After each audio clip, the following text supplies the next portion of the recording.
So lately, the internet has been locked into a fierce debate, a question that hundreds of thousands of people across every social media have been talking about. And if this video gets out in time, you'll most likely know what I'm talking about without even reading the title.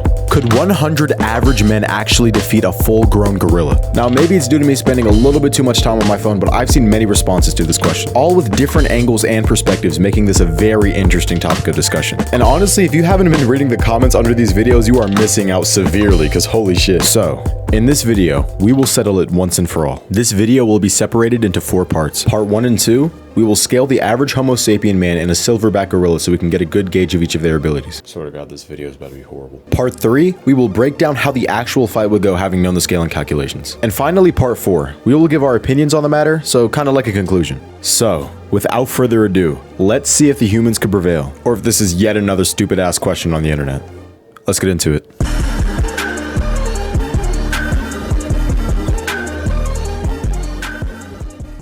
Alright, so let's start with the basics. Speed. Because believe it or not, the average dude is probably moving faster than you think. So I have the average walking speed of a human at 3 to 4 miles per hour, jogging at 6 to 8, and sprinting at 15 to 20. Yeah, 20 miles per hour. Now, before figuring this out, I was expecting a sprint speed of like fucking 15 at most, but I was proven wrong quick. But, and this is a very big but, this is not unlimited stamina, obviously. This is a very short burst of speed. Like, the only real way your average man is getting to 20 miles per hour is if they got scared and started running away from the gorilla. Now, jogging endurance could go under durability, but I decided to put it here for simplicity. Most guys can jog 1 to 2 miles at 6 to 8 miles per hour at a consistent rate without collapsing. So basically, if sprinting is the once in a blue moon 0 ping Wi-Fi moment, jogging is the 4-hour 1 gigabyte zip file download. But I mean, if you think of it, 6 to 8 miles per hour isn't too bad. That could maybe get you away from a mildly aggressive goose. And now, the most important part for this fight by a long shot.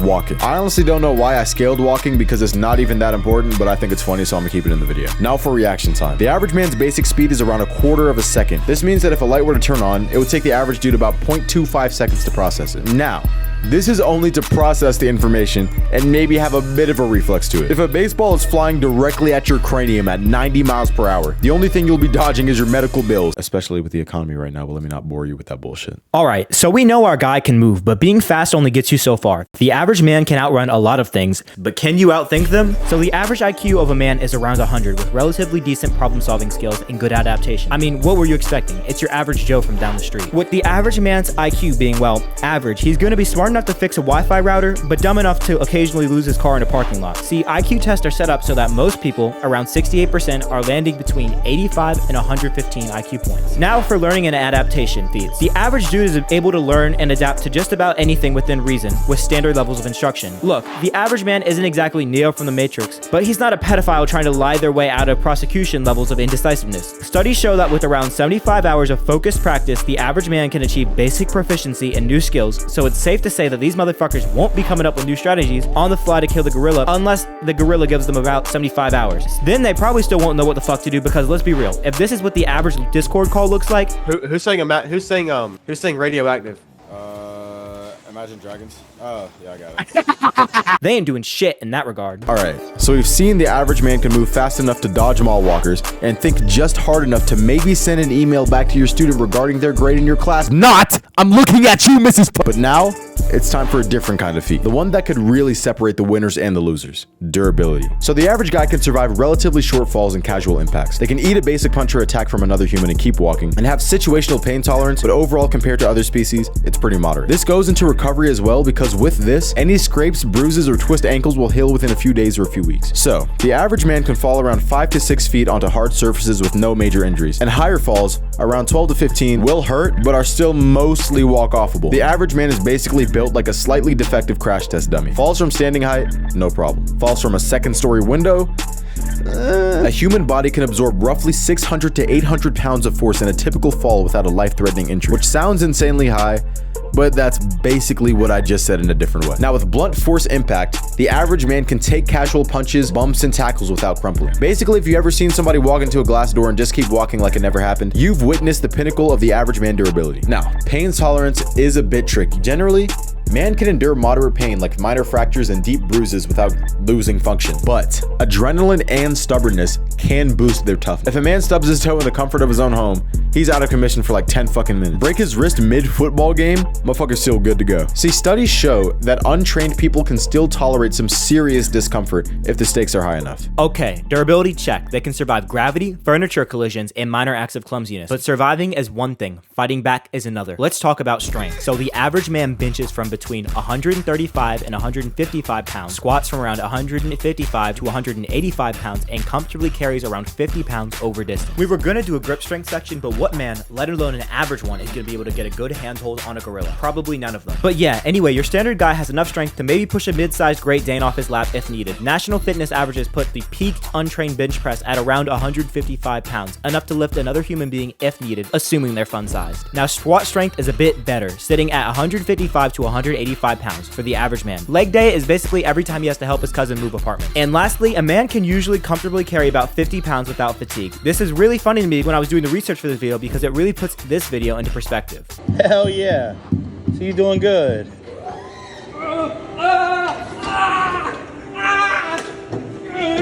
Kick it up again.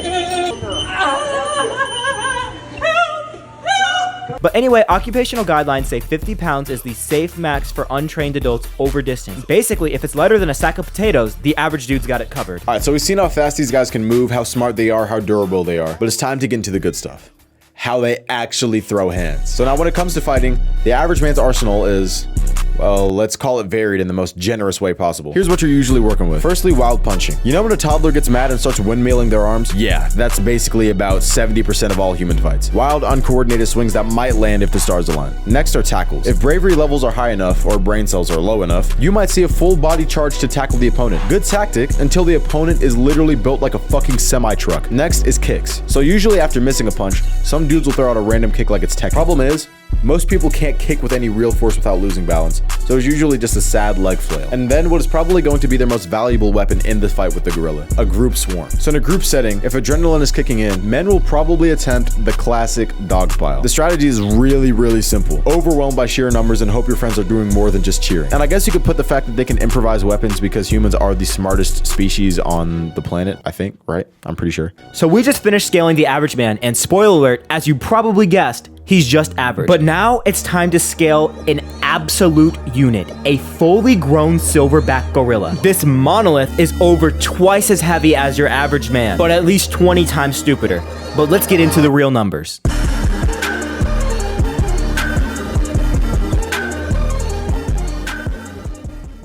Okay, firstly, let's just talk about the speed of these beings. I have the average silverback gorilla's sprinting speed at around 20 to 25 miles per hour, jogging speed at around 15 to 20 miles per hour, and reaction time anywhere between 0.2 and 0.25 seconds. These monsters can have short bursts of energies around 25 miles per hour, especially when charging at whatever it chooses. Imagine something the size of 2 vending machines hitting a 4 flat. Silverback gorillas don't run, they launch. They also casually jogged at a sustained pace of around 15 to 20 miles per hour, so their jogging speed is barely any different from their charge/sprinting speed. See, observational studies of these animals show that even without going full tilt, these guys can still maintain terrifying momentum. Basically, your best sprint is their brisk jog, and their reaction time is maybe a little faster than the average man, around 0.2 seconds. We have survival instinct sharper than your rent payment deadline to thank for that. So overall, the silverback gorilla is fast.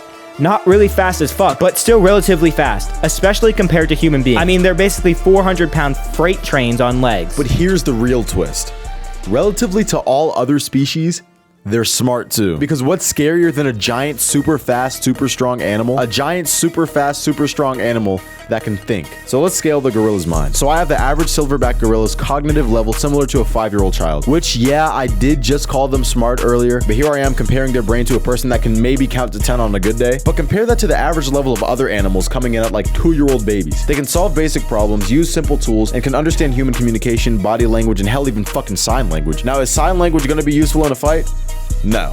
but it is still a good feat for an animal. Now, a good feat for their use of tools is how gorillas can use sticks to check water depth and fashion tools for foraging. Need to find out if that puddle is 2 inches deep or 2 feet? Grab a stick. Now look, tool use requires relatively good memory, reasoning, and environmental problem solving. So this isn't just monkey see, monkey do. This is gorilla think, gorilla... dude, I can't even fucking say that. That is so fucking corn now that I'm reading it out. Okay, speed, check. Intelligence, check. But what really makes the gorilla terrifying is that you can't even break him properly. So obviously blunt force tolerance is way higher than humans. Their bones are thicker and denser than humans, and their pain tolerance is through the roof. And they can recover from injuries without medical help, as one would expect from a wild animal. Gorillas can endure massive impact. Falls, wrestling, full-on body slams, honestly, anything a human can do is most likely not doing much. You know how a human falls off a bike and it's suddenly 4 weeks of physical therapy? Gorillas have 2 to 4 times the muscle mass and skin density of humans, meaning hits that would hospitalize you would give a silverback gorilla a dull ache. Gorilla bones are also 1.5 to 2 times denser than human bones. Imagine trying to break wall, but the wall has infinity. That's the kind of skeletal armor we're dealing with. See, denser bones equals massive impact absorption. And couple that with similar to faster healing times to humans, and the average man is completely fucked. Okay.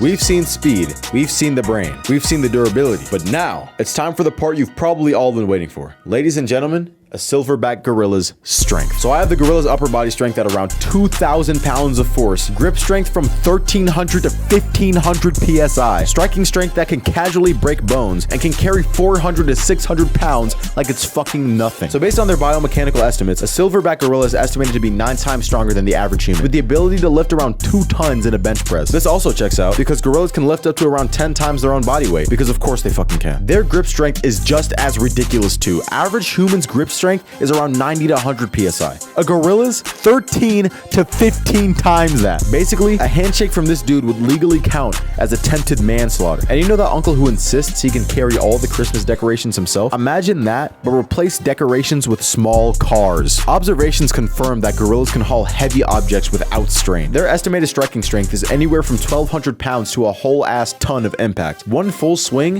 is like getting hit by a speeding motorcycle, no fucking exaggeration.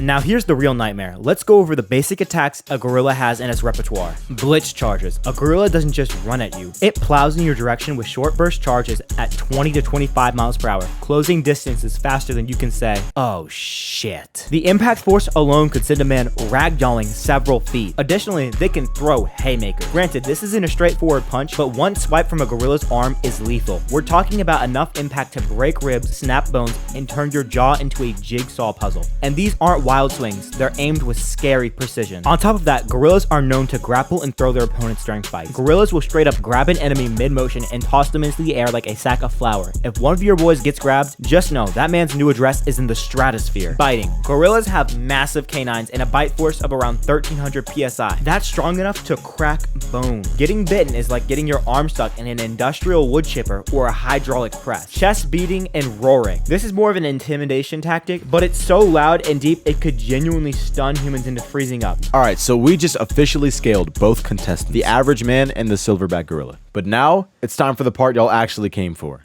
The fight. Because let's be honest, you did not sit through all that science class just to not hear about 100 dudes trying to mob a jungle juggernaut. And trust me, this fight is not as simple as numbers versus muscle. No. There's context, there's psychology, there's terrain, and yes, there's pain. So let's break down how this dumbass battle would actually go down in every possible scenario. Okay, so due to the nature of the fight, I can't just simply do a versus battle because it just wouldn't make sense for this. And this fight is actually much more intricate than I had initially thought. The reason why it is so intricate is because the outcome is heavily based on the context and situation. Are the humans just completely fucking bloodlusted? Do they have prep time, etc.? So since this video is meant to be the video for all videos regarding this, within this part are subsections of different scenarios that have different assumptions. I'm also going to put a ticker on the screen for whether the humans or the gorilla win. All right, so firstly, let's do a realistic scenario, one in which both the men and the gorilla have normal average mindsets. Now in this scenario, the gorilla's advantages are that it can instantly kill about any individual with a single swing, charge, or bite. They are faster and way more durable. And the human advantages are obvious: their numbers and their level of intelligence. However,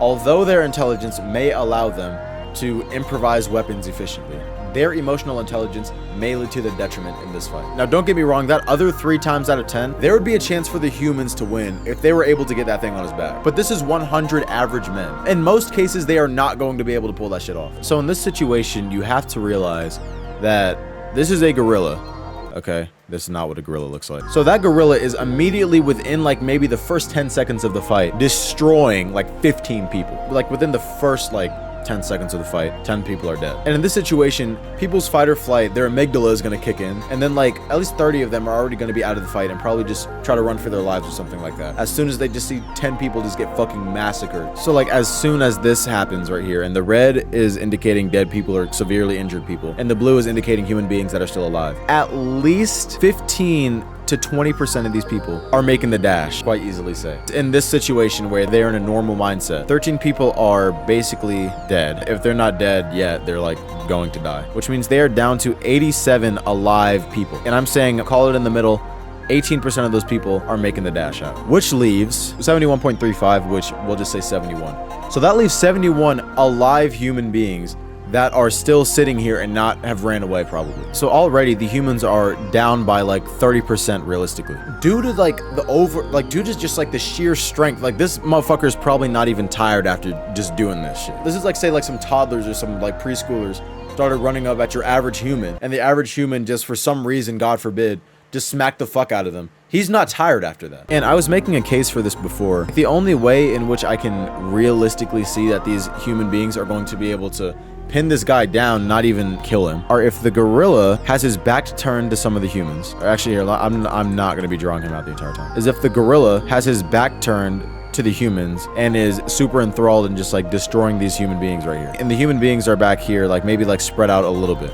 The human beings that are like staying and willing to like still try to destroy this guy, which realistically is probably going to be less than 71, because I mean, once again, this is a situation, this is low-key kind of lame. It's like the situation in which like the fight or flight kicks in, people are probably shocked. So realistically, plus some bullshit, we can probably say that there are around 55 people that are like in a good mindset to try to still destroy this guy. If the gorilla has his back turned and let's just say around 13 start charging right here, that's going to be enough force most likely to push the gorilla down, but only for a second. The only way in which these motherfuckers are going to be able to like keep this motherfucker down are if these people shortly follow up behind him. And that is if they can even coordinate this in less than a minute, right? But if they are able to do that, I think the gorilla would go down. I think they would dogpile over the gorilla, causing a little bit of injuries, trampling, and maybe even a few deaths, because the gorilla's like still putting up a fight. But in the end of the day, that is thousands of pounds of force that is being exerted onto this gorilla at one time. In this rare situation that this would happen, I think the gorilla would get exhausted and then not be able to fight anymore, leading to basically a win for the human beings. But this next scenario that my friend Angela is going to talk about is probably what people had in mind for a fight like this, and that is when the humans are bloodlusted. Alright, so now we're going to do a scenario in which the men have the determination and bloodlust of a cop pulling over a minority with no body cam. In this scenario, they have absolutely no fear, and for whatever reason, they're willing to die for this shit. Now with this, the disadvantage of their amygdala just goes away. No fear, no hesitation, no deserters, just 100 motherfuckers actually trying to get this shit done. Now in this scenario, this one's going to the humans, because now instead of only half of the group being determined, the entire group is now determined, which is meaning that this little ass gorilla, okay, well, I'm not gonna say little, but comparatively to what he's about to face, little ass gorilla is getting crushed. He's getting crushed with thousands of pounds of weight, almost all at once. And now the start of these fights are always going to really be the same. Some people are going to rush and some people are going to get folded because, like, quite frankly, it's a gorilla. Like, the gorilla can destroy 10 people with like 2 hits, bloodthirsty or not. However, a gorilla cannot take 90 other men running at him at the same exact time, like gripping on him, running on him, doing basically a dog pile, because that's really all they can do. They're not going to really punch his chest or like punch him and get through that. Like, after the first 10 people die, he's going to have a whole bunch of bodies just running up to him with no fear and just jumping on top of him and trying to, like, just in general just kill this man, because like before, they have no fear of anything happening to them. They're willing to die for this shit. And now this gorilla is obviously going to come down very easily, because this is around 17,000 pounds of force directly onto this gorilla, which is more than what it can carry. Like, completely forget getting up with that amount of weight on your back. And while this motherfucker is down, these guys are going for all the win cons that you can probably think of. They're probably thinking of going for the eyes on this gorilla, because that's one of the win cons, just like gouging his eyes out. They're going for a bunch of other shit. They're probably going to try to rip his balls off, if I'm being real. Wait, gorillas don't even have balls, do they? They do have, oh my god, those things are massive. Whoa. But yeah, they're going for the eyes. They're going for the goddamn balls. I don't know if I can draw that, but like still, they're going for both of those motherfuckers. They're doing everything they can unrelentlessly until they like fucking just give up trying to kill this gorilla, and that is exactly how they're going to do it. Like overall, their main advantage was sheer numbers, but like the fact of their amygdala existing, that was the main thing that waned away from the people with the realistic or normal mindset. So in the end, before I keep repeating myself, I'm expecting all 100 of these motherfuckers to just suffocate this gorilla, and that's going to lead to some deaths from the humans, just from like the other humans being on top of them, but overall they will win against the gorilla with around 25 to 30 casualties, probably more. So yeah, 9 times or even 10 times out of 10, human is winning that, no question asked. And now you may be thinking at this point, the mentality talk is cool and all, but where would this fighting even be going down? And that is what these next few scenarios are for. And that's why for the next 3, we're gonna assume that the humans have a completely normal mentality, not bloodlusted or anything like that, so that we can get a good gauge of how it would go. All right, so for this scenario, we're going to pretend that it happens in an open field, mostly so that we can just get like a different setting in place. Best way I can describe this, and this is very weird, but have you ever tried to like catch a chicken in like an open yard? Imagine that chicken is 400 plus pounds and could legally register as a fucking weapon. That is exactly what the humans are going to be faced up against. So in this situation, I mean, the gorilla wins it, quite frankly, realistically. And if you don't believe me with that, just hear me out. So now we are imagining a vast open field here. Like we'll just say this is like 115 yards by 115 yards. All right, and the gorilla is, we'll just say right here, and the other humans are just like scattered everywhere. I don't really feel like I need to explain as much detail as I did for the first one, because this seems pretty easily understandable. Because like we said in the video, this gorilla jogs at the human's max speed. So realistically, this guy's just gonna be jogging around, boom, dead, boom, dead. People are gonna start collecting. He's getting rid of them. You can take like 4 people out of the fight at one time. And if he's just jogging around 115 yards, he's gonna get tired. Like that's no question, he's gonna get tired. It's 150, it's a football field by football field. But we must not forget that a gorilla has really good endurance compared to average humans, especially a silverback mature gorilla. So I'm realistically saying that this motherfucker is just gonna go around and just fucking swipe at these people and just destroy them. These motherfuckers are probably gonna make the dash, so that leaves not even that many people. That leaves maybe like, that's literally 20% of the population of the humans just gone and running away. And that doesn't even account for the fact that 1, they're spread out, 2, some people might not even actually be trying to fight the gorilla, and 3, if people are actually trying to fight the gorilla, they're going to be so sporadic and so around this 115 yard by 115 yard square that they're most likely not really even getting to that gorilla in time. Like 8 to 9 times out of 10, that gorilla's winning in that situation. Gorilla's winning this 9 times out of 10. All right, so now in this situation, we are putting the 100 dudes in a room the size of around a high school gym. Now in this situation, due to the sheer amount of humans in such a small area compared to, just the 1 gorilla, their advantage of numbers gets a big catalyst. So in this situation, the humans win it again. Now, don't get me wrong, they don't win it easily, but they do win. Now, in a situation like this, the humans would have heightened coordination because they just know their surroundings much better than, say, just like some random open field, or what we're gonna get into in the next scenario, which leads to better teamwork. And to the gorilla's detriment, there's not a lot of space for wild swings or just full speed charges, So firstly, the gorilla, and this is just quite frankly how it's gonna go if the humans don't have any guns or anything like that, the first 10 are dying. But in a room, as I described, the capabilities of swarming become so much greater. And I will still say 25 to 30 people are going to end up dying just due to the fact of it being a gorilla, and to the fact that it is a small situation, and the fact that it is a small area, and a dog pile is just in general just gonna cause some people to get crushed. Like it is literally going to take them less than 2 seconds to just start hawking on this motherfucker, which I mean at that point that's going to be around 17,000 pounds. A gorilla is not going to be able to get up from 17,000 pounds on its body. Like that's not even counting acceleration or anything like that. It's literally just counting their body mass. And for people wondering why the only real attack for humans is a dog pile, like literally what else is going to work on this gorilla? Like the only other attacks I can see is going for one of its win cons,